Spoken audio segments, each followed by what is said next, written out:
and this is Unearthed Relics. I'm going to start by showing off a quick haul from a recent trip to the Goodwill Outlets up in Indianapolis. Stopped in and managed to find a few treasures, probably most prominent and definitely right in my way. So I'm going to start with those.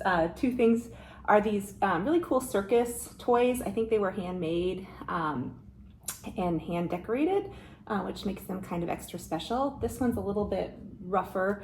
I've got something propping it up on the bottom because it's missing a leg, but I figured that's going to be an easy enough thing to fix.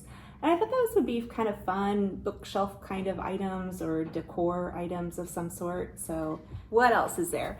So I found a few sewing related items. I always look for those when I find them. I found these actually, some were at one outlet and some were at the other, and kind of put together a little collection of things, including some really cool nylon thread. I think that's always cool when I found it, and I've managed to find a fair amount of it over the years. Love the ends of these. These are just, the wooden ones are just so cool. Also found a few sewing notions, and then a whole bunch of, I think they were maybe from an alteration company, but little tags that would go on to mark down what alterations needed to be made. So a couple different designs of those, and I think those will be great for junk journaling.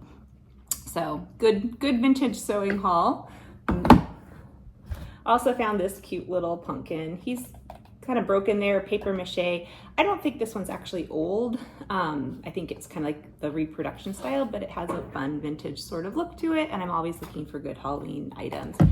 This was another little Halloween thing, just a book kind of box that looks like a book of spells.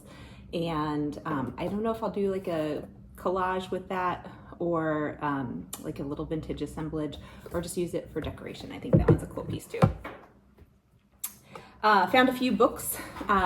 Was just mentioning the Bobbsey twins the other day, and found this really cool copy. I'm assuming that's like 60s or 70s, but that's kind of a neat older style Bobbsey twins book. Willa Cather book. I had actually read my first Willa Cather book as part of a book club just this past year and really enjoyed that. This one's My Antonia, so I'm looking forward to actually reading that one. And I think it's kind of a cool, I mean, very simple design, but looks nice too. I got two shorthand course books, and I think these again are really fun for junk journaling because the writing in them is just kind of neat. So those look great as backgrounds or other pieces for junk journals. I found a lot of dolls. I did not get them all. Some of them were in rougher shape than others, and I tried to rescue a few of them that I thought were a little bit cooler. This little one, actually, she had a fancy crocheted dress on to begin with, and the dress was a little worse for wear. It took a little doing to get it off, but I managed to do that. I think that'll be cute as part of a fun little assemblage, maybe like a baby theme thing. Likewise, I think this one, similarly, this one does not have legs, but she's got this sweet little dress, I think, so she could be kind of sitting down and you wouldn't necessarily know that she didn't have that. This one's missing a body, but she had such a sweet little face. Obviously a little bride there. I haven't figured out what I'll do with that one quite yet, but I thought I was looking for the rest of it and didn't realize I had still hung on to the head. But there you have it. She's fancy. This one, I think, I'll have to take a close-up picture of this.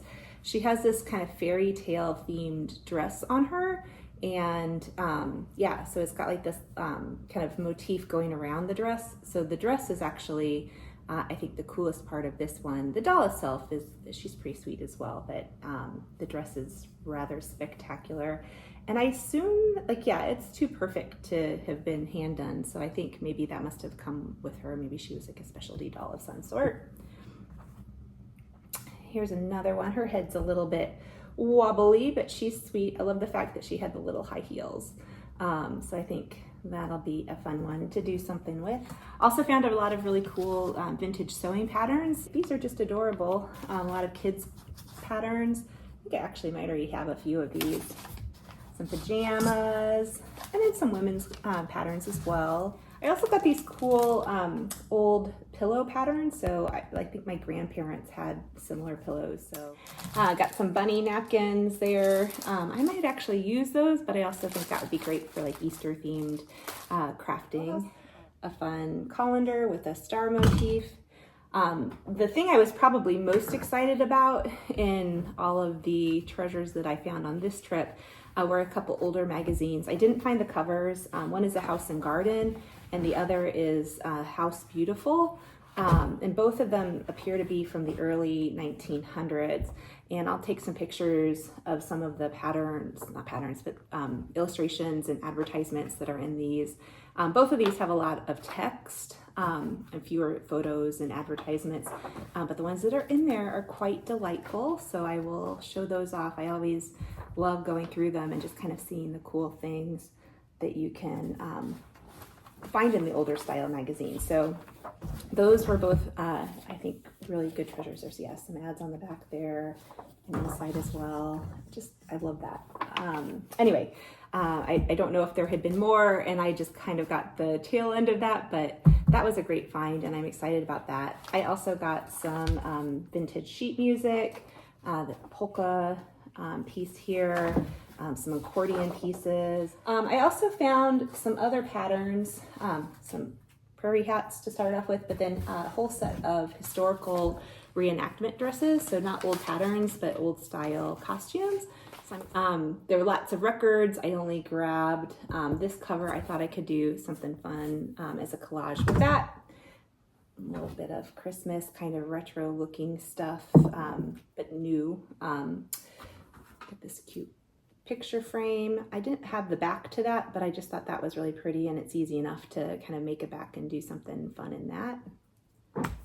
A cool old vintage tin platter, and one vintage photo, like a little wedding party there. I thought that was kind of cool.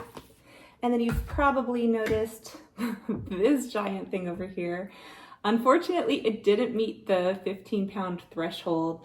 And I was on the fence about whether or not to get it, but I did manage to find a plug and saw that both the light worked and the projector itself worked. So it's this cool older projector, and I'm working on getting it going and being able to use it to take a look at some of the 18mm films that I have found, but then also ones that my family has as well. So that's my haul from this week, and let's get to crafting.